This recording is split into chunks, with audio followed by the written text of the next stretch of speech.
Hi! Thank you for watching this video. Ako si Manny De La Cruz at ngayon tuturo ko po sa inyo kung paano po gumawa ng sarili ninyong account sa blogger.com. First requirement, you should have your own Gmail account. So ito po yung link, accounts.google.com/signup. Punta po kayo sa link na yan. Then kung nandito na po kayo sa panel na ito, kailangan nyo lang pong i-fill out and then you need to proceed to the next step. And so madali lang po yan. So first requirement, you should have your own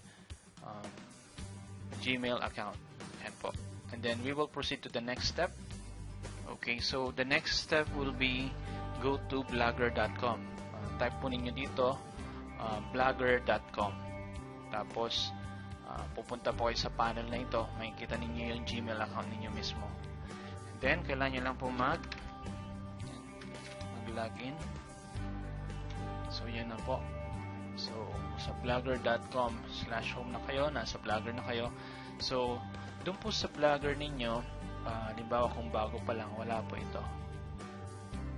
Yan. So since ako meron po akong existing na mga blogs, so ganyan po yung ginawa ko. So then punta po kayo dito sa create a new blog. So dito po maglagay kayo ng title. Kahit ano po. Pwedeng personal blog o kaya business blog, pwede naman.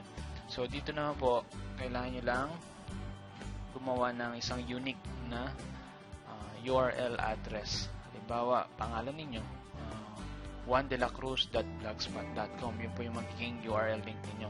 Then after that, simply ganito po. So gumawa ako ng sample dito. Ang title niya is Internet Business. Ayan. So kailangan nyo pong pumunta doon kapag na-create na. Kailangan nyo i-click yung post. Ayan. Tapos, create a new post. Ito po. And then, pupunta po kayo sa isang panel para makapag-create na po ng inyong post. So, dito po merong compose, merong HTML. Gusto po na maging familiar kayo rito. Yung compose, po, mano-mano, lalagay nyo dyan kung ano yung gusto nyo ilagay. Kung HTML codes naman, kung meron na po kayong template na HTML code, pwede naman po. Yan. And then, so dito halimbawa, gusto nyo na pong mag-type.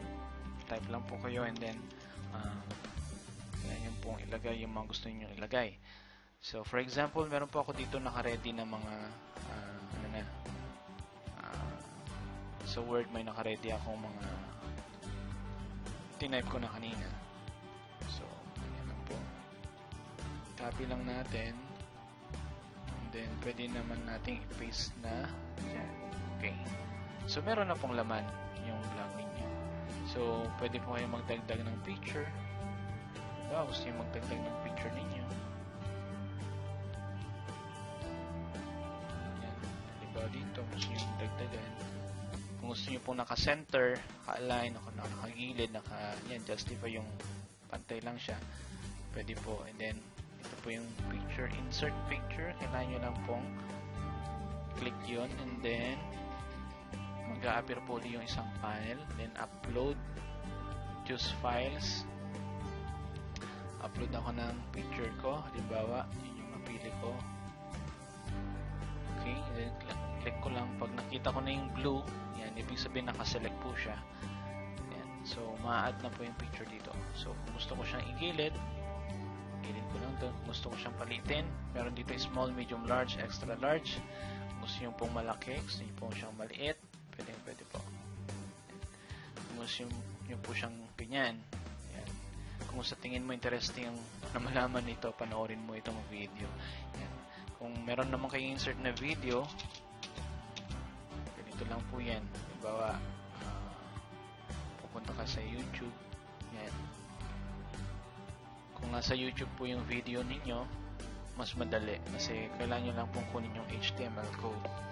Halimbawa, type natin Supreme Wealth Alliance. Video presentation. Yun po.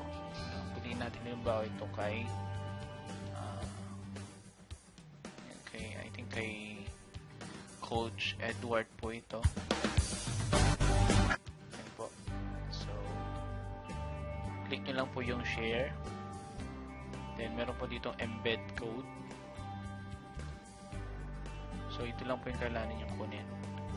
Copy. Then, balik po kayo dito. Then, down po ninyo para po dito sa HTML makikita ninyo yung parang meron pong space. Malamang ito po yun.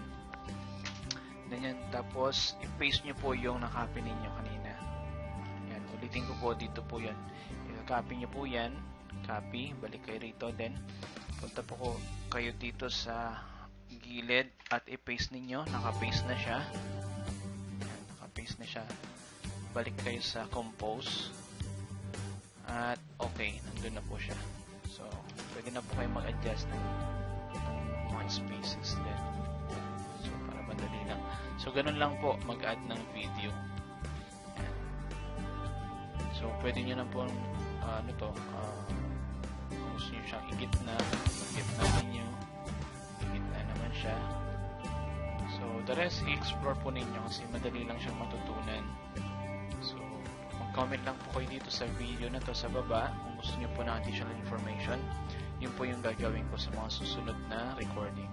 So, thank you very much for watching this video. I hope natulungan ko po kayo sa pag-umpisa ninyo sa paggawa ng yung sariling Blogger account.